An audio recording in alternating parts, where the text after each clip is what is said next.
Each of us has a unique career story to tell.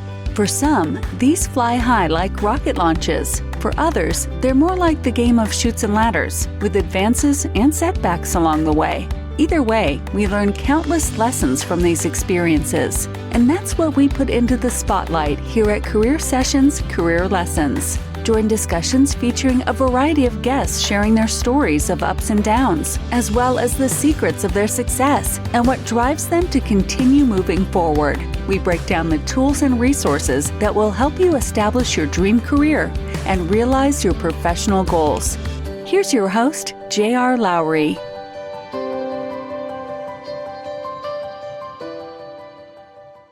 Hi, I'm J.R. Lowry, and this is Career Sessions Career Lessons, which is brought to you by Pathwise.io. Pathwise is dedicated to helping you live the career you deserve, providing career coaching, content, courses, and community. Basic membership is free, so visit Pathwise.io and join today. Today, my guest is Rana Salman. Rana is an expert in the sales industry who is transforming the performance of sales teams worldwide. With a background in marketing and years of experience in enterprise-level B2B sales, she's established herself as a trusted partner for global organizations seeking to elevate their sales strategies and their execution. As the founder of Salman Consulting, she collaborates with mid-size and Fortune 500 IT companies to create tailored sales strategies, develop compelling sales content, and deliver impactful training sessions. Beyond her consulting work, Salman is a co-founder of WISE, Women in Sales Enablement, a thriving networking group connecting female sales enablement professionals from around the world. Through WISE, she facilitates the exchange of ideas and knowledge sharing among industry peers. She's recognized as one of the women making an impact in enablement by Sales Enablement Pro in 2022 and was named one of the top female sales practitioners by Sales Hacker in 2021. She has been a guest speaker at prestigious events like the Texas Conference for Women, Sales Enablement Society Conference, and the Competitive Marketing Summit. Rana, welcome and thanks for joining me today. Thank you for having me, JR. I'm so excited. Yeah, absolutely. Good to get a chance to get to know you. Tell our audience a little bit about Salman Consulting and the work that you do.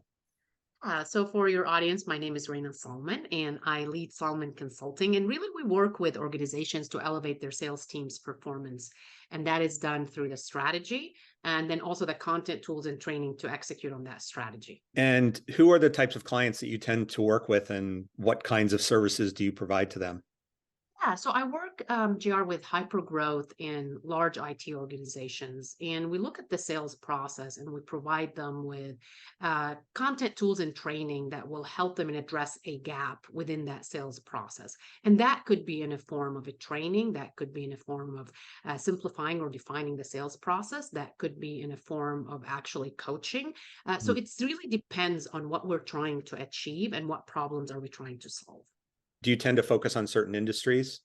Yeah, so we usually do mostly IT organizations. Is that because of your background? I started out in sales and sales consulting, serving the IT industry. However, I've been fortunate enough that I've sold in different industries in addition to IT, such as healthcare, higher eds, general nonprofit. So I got to experience selling in different industries, but I've been in selling into IT for a while. And is all the work for corporate clients, or do you do anything for individuals as well? Yeah, so all of my work is for B2B. However, I do have some micro courses, Rena Sales Tip Series Okay. on Teachable that is available for consumers that they can purchase and that they can use. They have access to it. That's the way I wanted to scale and make sure that I'm taking care of these folks that just want a taste and they want to invest in themselves. How does that platform work for you in terms of generating additional business and revenue for you? Is it a small part or a bigger part? Small part, Yeah. and also it's usually I also use it for my own customers, right? So when Yeah. I'm selling them a solution, that is part of that reinforcement process where I can package it, and if they don't have a learning management system, they Mhm. can leverage that as well. So you started this back in 2017, if I'm not mistaken. What led to you kind of breaking out on your own and going into the consulting practice? Yeah, man, it's been a while, right? 2017 seems like it just passed. So I have sold in several industries, as I mentioned, and I've been in consulting prior to opening my own company.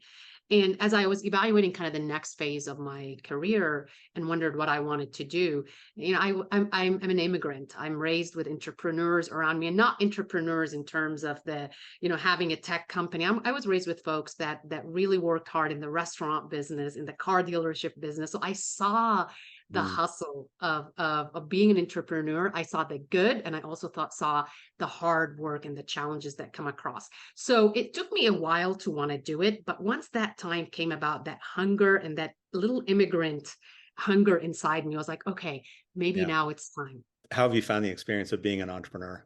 Empowering, challenging, amazing, stressful, innovative. I mean, I think it's all of it, right? We can't just talk about the amazing time without also looking that it is challenging, and you have to have the discipline, and you have to believe in your why to be waking up every day and wanting to do it, because it's very easy to sit in the Yeah. background and say, well, I don't have a boss. I can go, go to the mall, or I can go do an extra aerobic class.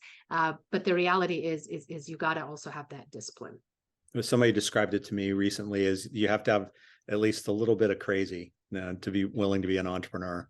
I love it, right? It is that little bit of crazy, and that crazy gets you to think into the possibilities, into what's possible. And I think when you work on your own and you're empowered to do that, you can come up with some crazy ideas that are really helpful. Yeah, I mean, I think that passion and that thinking about possibilities as opposed to all the reasons why you shouldn't do it. I mean, that's what I think fuels a lot of entrepreneurs, is that they think more in terms of what can as opposed to what can't or what might not be. I agree. And it's also, you got to be able also to give up some things, the stability of a corporate job, the paycheck that comes every month. You got to be able to also be realistic and recognize that there are times when you need to work hard, and the Yeah. ROI is going to come later. So what are your goals for the company over the next few years? To keep on scaling it, keep on growing. Part of what makes us successful is that I listen to my customers, Mm, and I actively listen. And then we create programs around that will help them. We collaborate with our customers. The minute you start thinking that you are the expert and stop mm, listening, we miss out. And so scaling our business, designing solutions that we keep moving forward, especially with AI and with what's coming up. How is that right. going to change the sales atmosphere? All of that is part of our growth strategies. So let's talk a little bit about the sales process. I know you talk about the art and the science of sales. I assume you have some cardinal rules that kind of underpin your approach to sales besides listening to your customers. What are your top do's and don'ts? So the do's is, number one is put the customer at everything you do. The second thing is be disciplined, follow the sales process, trust the process. I think that comes with experience, because when you don't trust it, then you end up seeing kind of the impact of not trusting the process. Yeah. Deliver on your promise. I think at the end of the day, we're working with other human beings, and there's a trust and there's a relationship that is formed. So are we delivering on our promises? Also, always be prospecting. To me, the minute you stop prospecting is when your pipeline dries out. It may not dry out this quarter, but it will catch up with us. So that's something that I always talk to reps on, is take control of your destiny, always be prospecting. Right. Also actively listen, as I mentioned, design solution that meet your customers' need, and do the right thing. I think Mm, at the end of the day, it's really important that when you look back at what you left, you want to be proud of it. And doing the right thing is really critical in terms of being proud of what we're delivering to our customers. Now, yeah. the don't look at the customer as a number.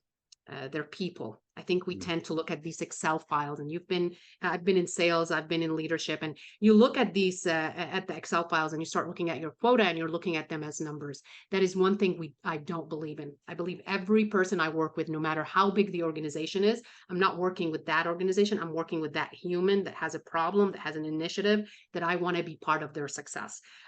Don't sell solutions you don't believe in.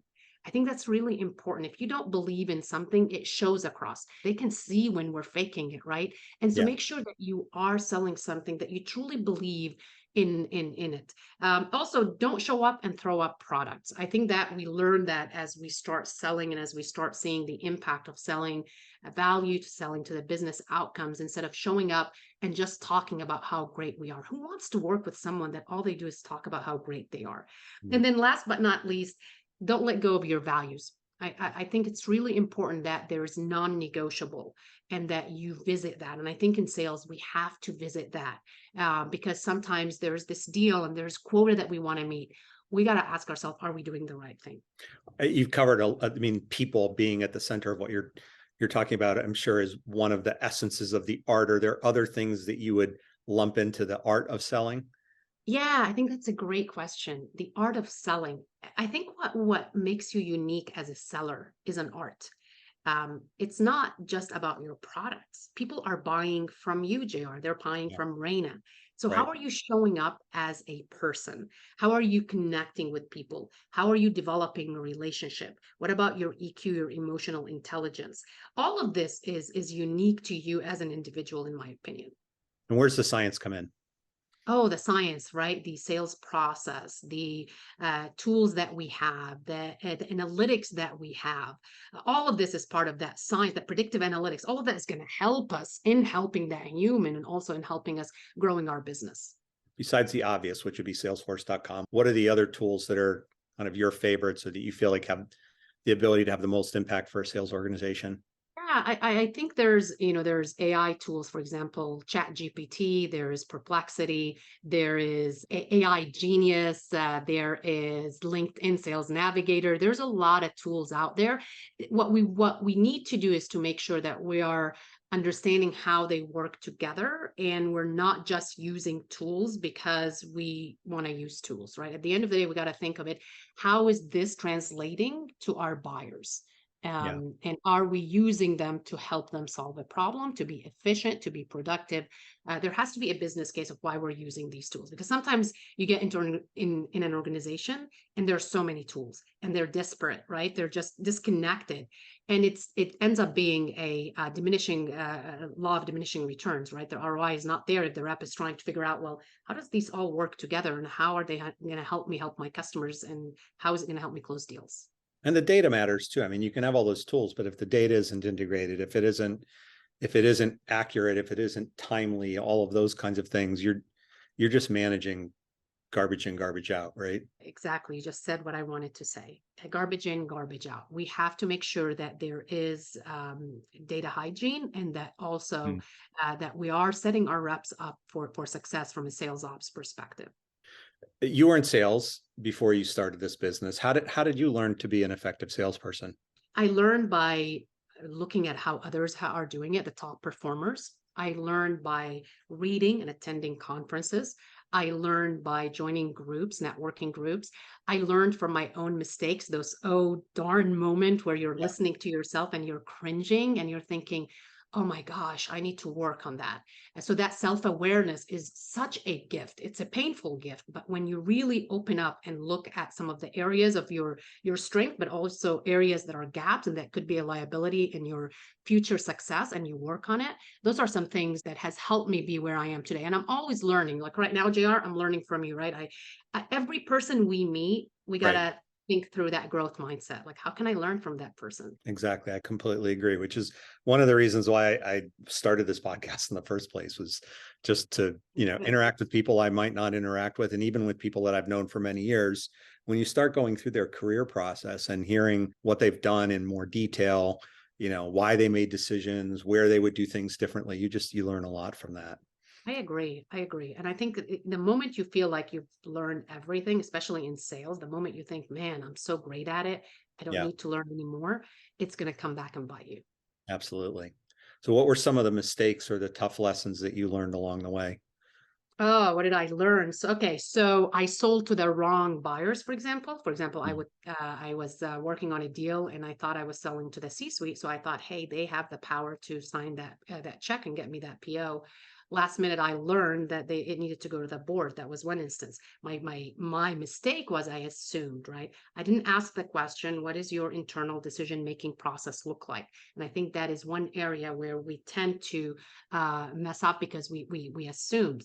There's something called what we call happy ears in sales. And this is where you listen to what you want to listen for. And that happens because we believe hope is a strategy. And we believe when our boss tells us, hey, is this deal going to close? Of course it's going to close. And then they Right. start asking us questions and unpacking. And this is, again, an oh darn moment. Oh, Right. wow, I was listening to what I wanted to listen for. And also just not showing up and throwing up, right? Like being so passionate toward your product that you show up and you think everyone loves your product. But let's step back. And I had to learn to step back and really get to know the person, what they care about, what their problems are, and then share with them how we can help them. So those were some mistakes among many others. So now that you're working with other sales organizations in a consulting capacity, when you go in, how do you diagnose what they're doing well and what they're not doing well? Yeah, I think there's informally, right, in the sales process, there's that discovery phase. The discovery phase in our sales process is where we're meeting with these stakeholders to determine, hey, what are they trying to achieve? What are their problems? What's the impact if these problems is not solved? What have they tried before? What has worked? How we can help them. So that's the informal part. And that discovery phase of the sales process, especially in enterprise deals, it doesn't happen just by one meeting. There's several meetings. There's several decision makers in our sales process when you're doing enterprise complex deals. It could be up to 10 people, 6 to 8, to just go through that discovery. And there's a lot of decision makers that are part of it. Now, formally, what we do also is we go in and we actually objectively look at their pipeline. We interview folks. We try to identify, okay, what is working, what is not working, and also how can we help them and address some of these areas of improvement. And some of it may not be something that I do. Some of it they may need some other expertise to help them in certain areas as well. Are there common bad habits that you help them break? Yeah, I think from a skills perspective, one of the things that I think we all struggle with as salespeople is talking less and listening more. I think the bad habit is we get in and we talk. So that's an area that we work through. We also work through how do we sell value? Like what do we do? What's the preparation process look like to take an outside in perspective? And then when I get in front of you, how do I ask the right questions? How do I share the right insights? How do I position myself as a credible source? How do I embrace silence? How do I share these customer success stories that are relevant to you? So those are areas that we work on. Another area I think that reps that we all also find a challenge, and including in myself when I started my career, is prospecting, generating leads constantly. It's a challenge because the rejection rate is high, and it's psychologically challenging because imagine you're making so many calls, you're sending so many emails, you're using social, you're doing everything, and yet you're getting rejected or ghosted day after day after day. Right. How do we work with them to help them? And also, folks are maybe using social selling, but they may not be optimizing it. Where I can build familiarity, where I can position myself as a credible source. We work with our customers to help them in not use it as a promotional tool, but really as a social selling tool. So these are some of the things that we work with our customers on. Explain that term, social selling, just for people who aren't as familiar. So social selling is the way I look at it is the process of connecting with your customers, nurturing existing relationship, generating leads, using social media platforms that your customers are there. You got to go where your tribe is. So for B2B, our tribe is on LinkedIn. So how am I leveraging LinkedIn to build that familiarity, to generate leads, to nurture existing relationships? And it is a powerful, powerful tool. And I don't work for LinkedIn, but I've used it as a seller. And I've also trained on how folks can use it to effectively build that pipeline and also nurture existing relationships. We can't forget about our existing customers. Very true. So you've codified all of this into a book that you just published or just had published called Sales Essentials, the Tools You Need at Every Stage to Close More Deals and Crush Your Quota. It's a great title. So what led to the book?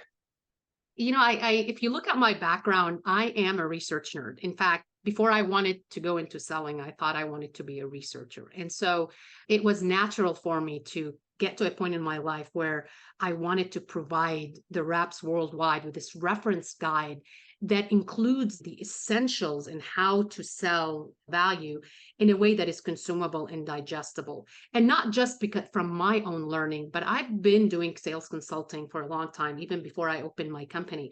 And so I was fortunate to see how top performers, how folks around the world have done it. What were the mistakes? What were the best practices? And to put it all in one place. And also something, something may sound cheesy, but I also wanted to give back. I have been helped throughout my life with amazing people that came across and helped me and mentored me and challenged my thoughts. And to me, I wanted to give back. And I wanted anyone in the world that is listening to your podcast, when they pick that book, they can see that, wow, I can also sell. I can change my life. The fundamentals is that you got to have the discipline. You got to be hungry, and you got to want to serve your customers. And I think everything else we can learn, the skills, you can learn it. You can definitely learn a lot about the sales process, but there is certainly an aspect of it that just you've got to really internalize what it means to be a salesperson, right? I think it goes back to your point about the human side of it and, building a connection with people. It's more than about the product. It's also about you. I agree. And I think sometimes we tend to miss that as we sell complex deals and the numbers start getting up more and more, and we have to step back. Even in your negotiation, right, you got to remind yourself of the why, and you got to make sure that you're connecting with that person, and that changes the conversation from, hey, I got to close that deal because I need to meet my quota, versus hey, I got to close that deal because I know you have a timeline that you need to talk to your board about how you solve that problem, and we're here to help you. Right? It changes the conversation. But you got to be authentic about it because people can also see through you, right? Absolutely. So how did you choose to organize the book, and how would it help somebody crush their quota? When I wrote the book, I wanted it again as a reference guide. And the way I wanted to create it is I wanted anywhere in the sales process. I took away all the jargons. I'm not a person that uses jargons or big words or branding words. I wanted to any person lay term to pick up the book and figure out, hey, if I'm selling a deal, if I am before the sale, I'm going to go to this chapter. There are specific titles in that section that will help me and prepare for these meetings.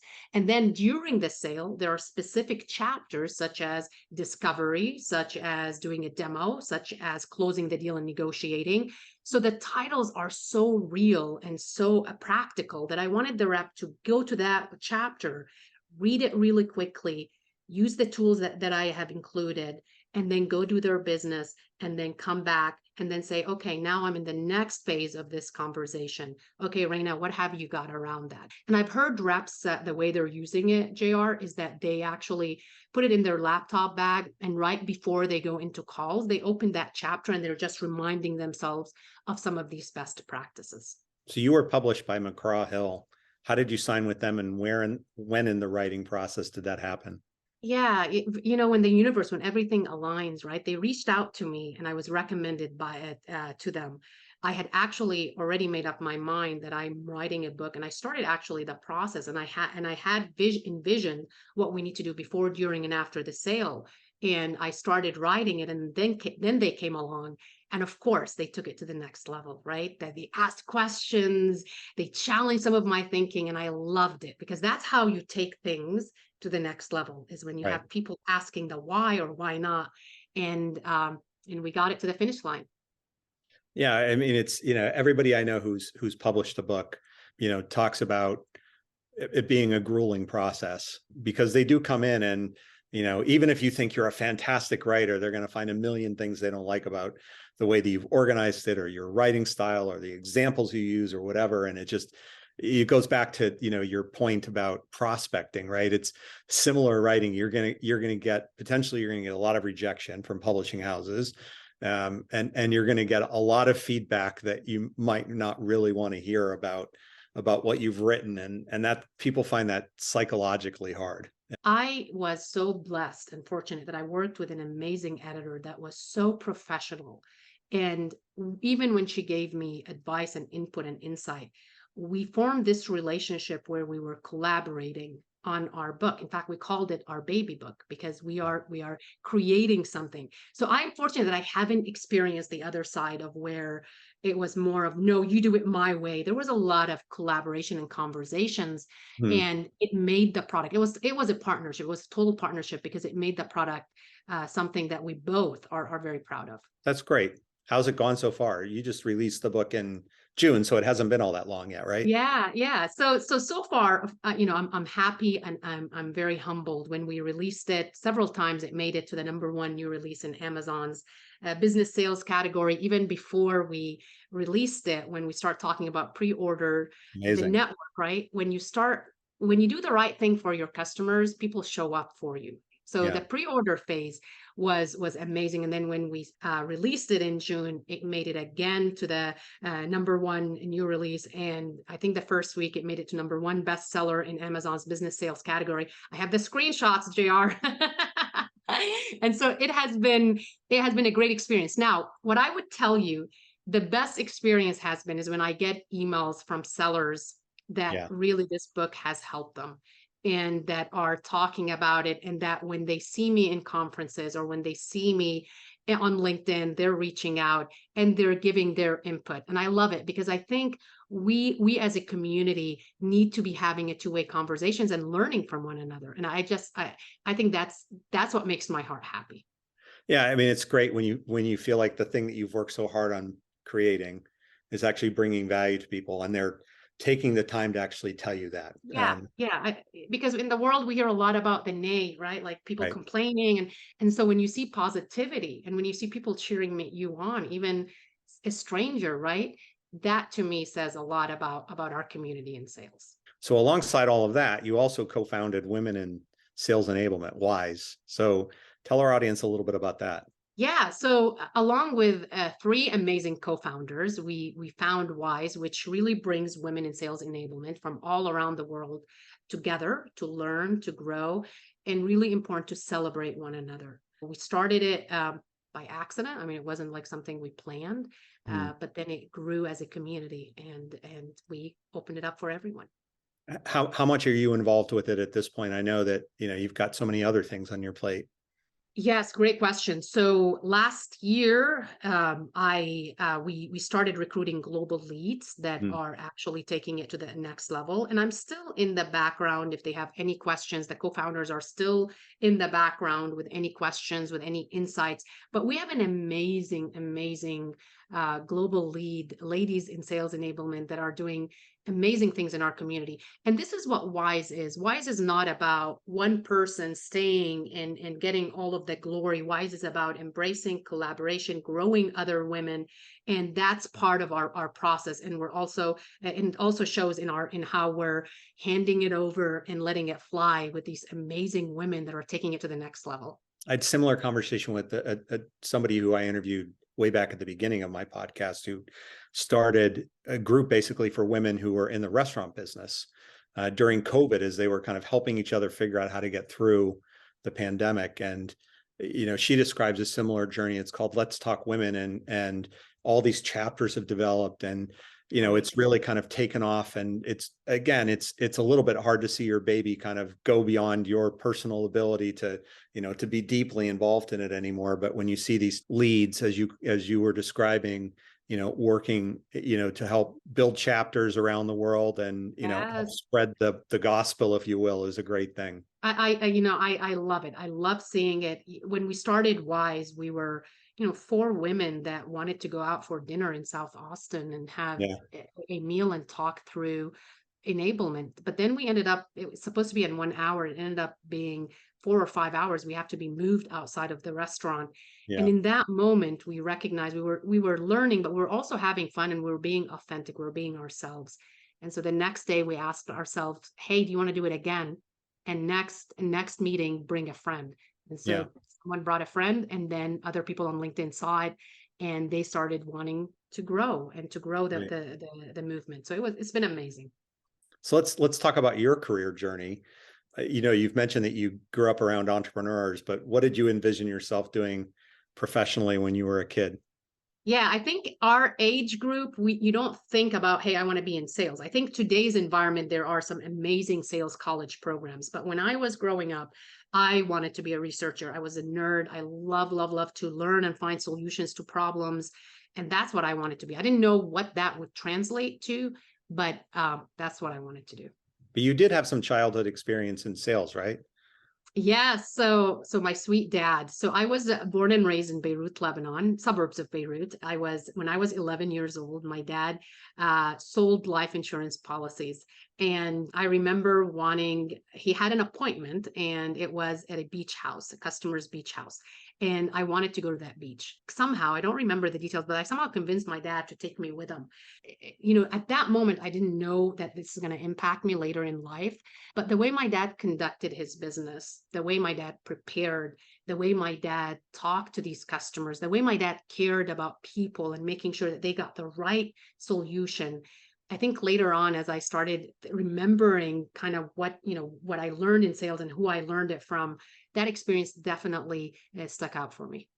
Yeah, I mean, my father was in sales as well, and I can remember getting dragged, is probably the best way to describe it, to a few of his sales meetings when he took me out to look for colleges or look at colleges. And, so we were traveling through part of his sales territory, and he was popping in to see some of his customers along the way. And I think I was so visibly bored that I got a dressing down when we got back out to the car, that I was like yawning too much.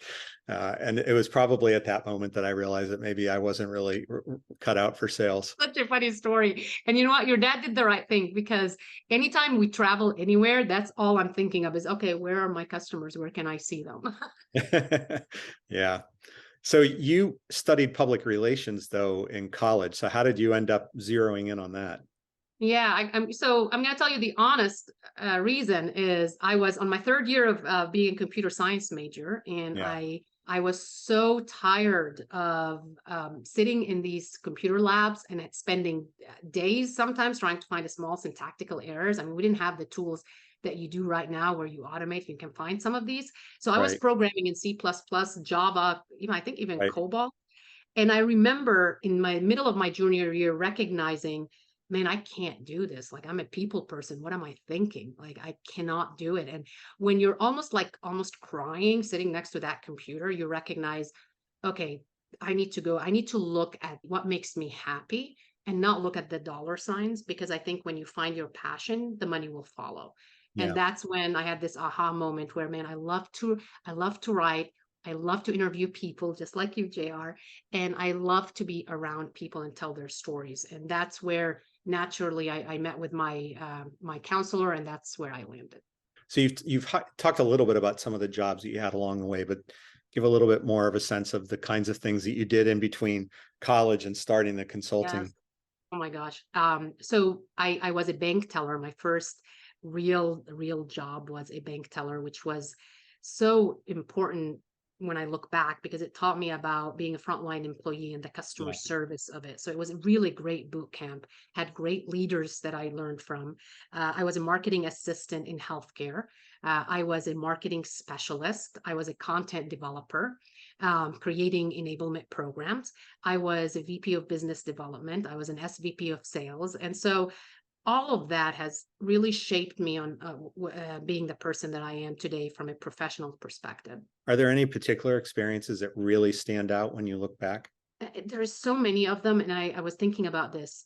I think each experience to me built upon itself to where I am today. As I mentioned, being a teller, and it's been many years ago that I was a teller, but being a bank teller when I was when I was 18, 19 years old, taught me about the importance of actively listening, the importance of telling people's name and remembering people's name, the importance of building trust really quickly with a customer that just walks in to cash their check, the importance Yeah. of conflict resolution when someone's check is bounced and you have to tell them or they don't have their ID. So that part helped me. And then marketing to me helped me in making sure that I understand my buyer persona and the importance of research and tailoring your value proposition. And then, of course, content development helped me create programs that I create today. And Yeah. then sales, oh my gosh, it helped me build a business. I mean, all of that, I think, prepared me to where I am today, the good and also the hard times as well. I describe sometimes the analogy of the boy becomes the man in Slumdog Millionaire, who's playing, who wants to be a millionaire.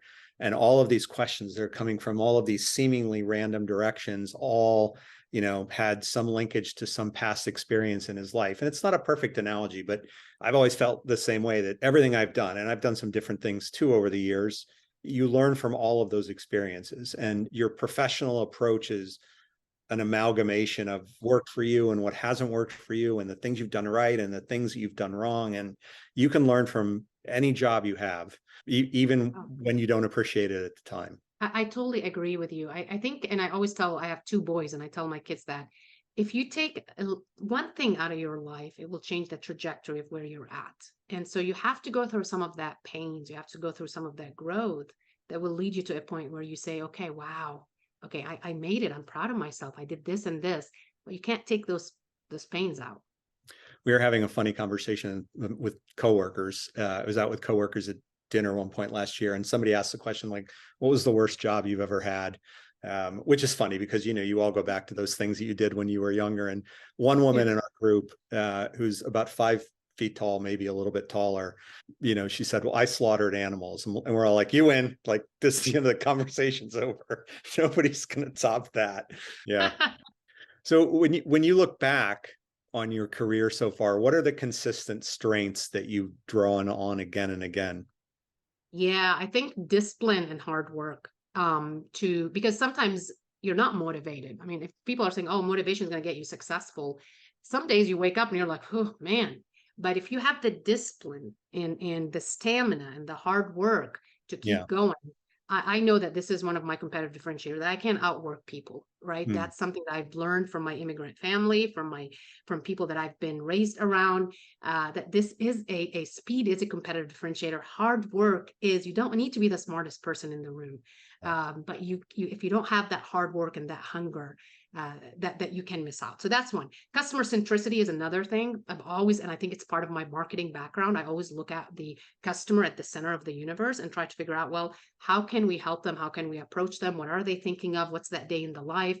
And then intense curiosity to learn. I think I love to learn. And to me, it's kind of like, so tell me, what did you do in your life? Talk to me about this. Always that researcher brain is working. And sometimes it's really tiring though, because you can't turn it off. Yeah, a lot of people who I ask that question of will talk about intellectual curiosity, and I think it helps a lot, right? Because it goes back to what you're talking about earlier. You can learn from any conversation.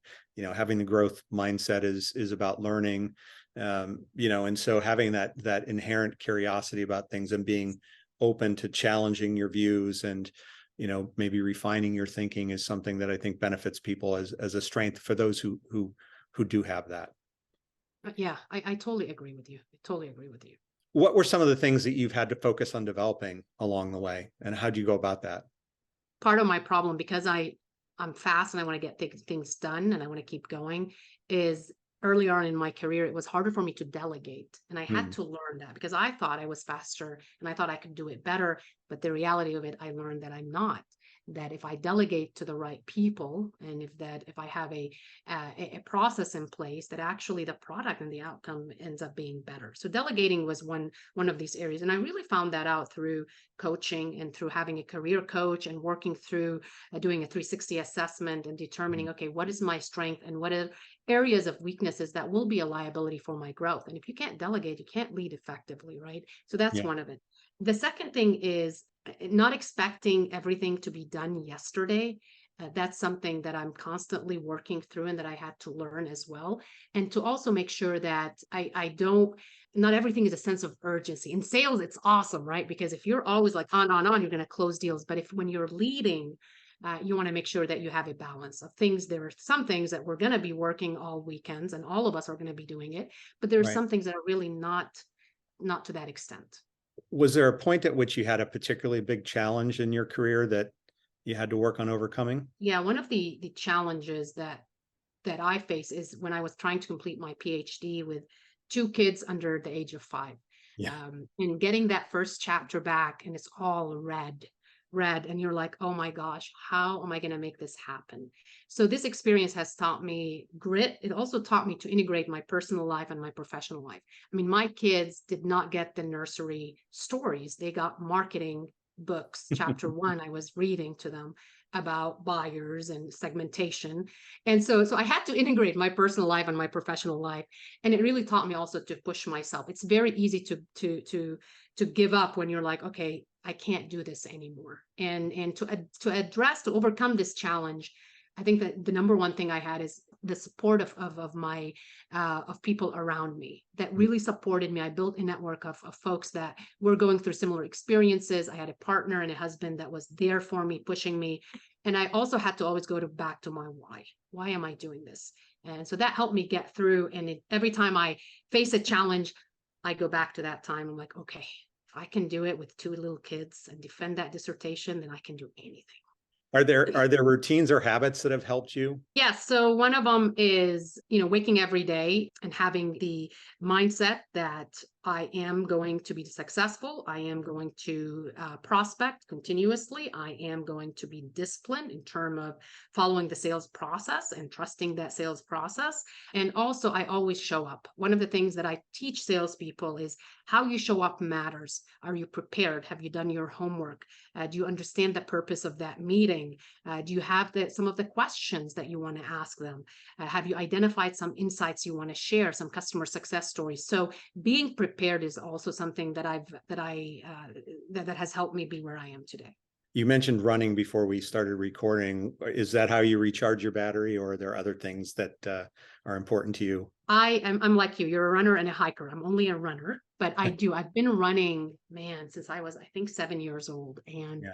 to me, it was the cheapest sport. All you need is a running shoes Right. and you run. And so I learned that early on in my life, and it stayed with me till now. I ran my first marathon last year and Yeah. I run several half marathons every year. Another thing that I also wanted to share with your viewer is in the last few years, I'm starting every year to find something that scares me that I don't know how to do, and I try Yeah. to learn it. And this year it is swimming. I've never learned how to swim. So I hired a coach, and happy to say that I actually am swimming 50 meters, but it's such a great way to challenge yourself Yeah. and to really humble yourself.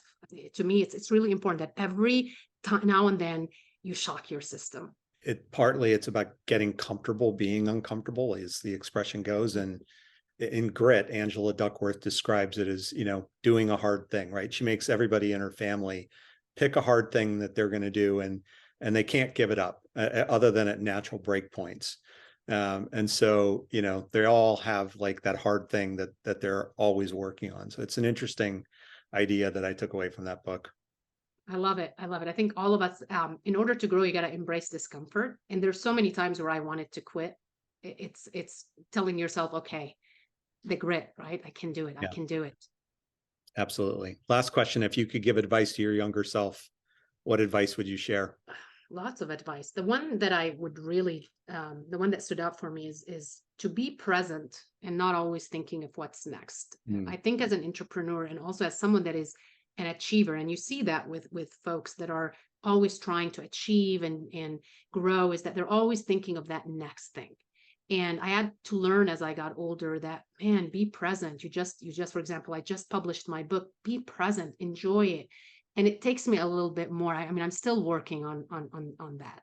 Well, and that's something, I mean, you didn't bring it up a minute ago in terms of what you need to do as a salesperson, but certainly, you talked about preparing and all of that, but being present in the moment makes a huge difference. You can tell when a salesperson is not into it, right? They may have a great product that they believe in, they may be a really effective salesperson, but if they are not enough on when they are with you, they may blow an opportunity. Yeah. And my presence, JR, is where I closed the deal instead of celebrating and saying, wow, good job.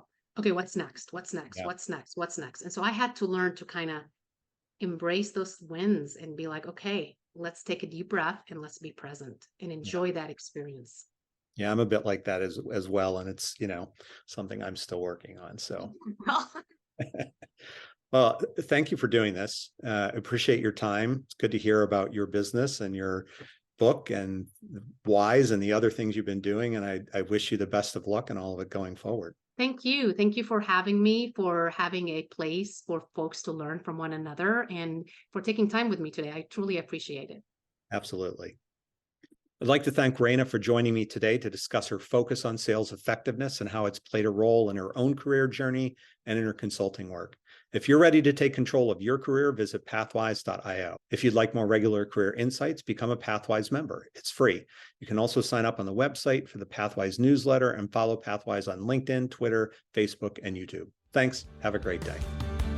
Thank you for listening to Career Sessions, Career Lessons. We hope the nuggets of wisdom shared today help guide your path to the successful career of your dreams.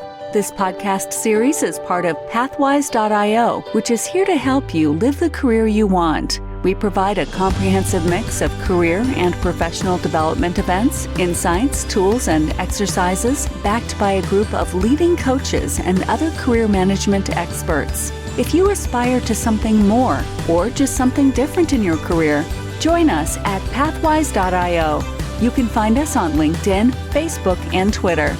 See you again on the next episode.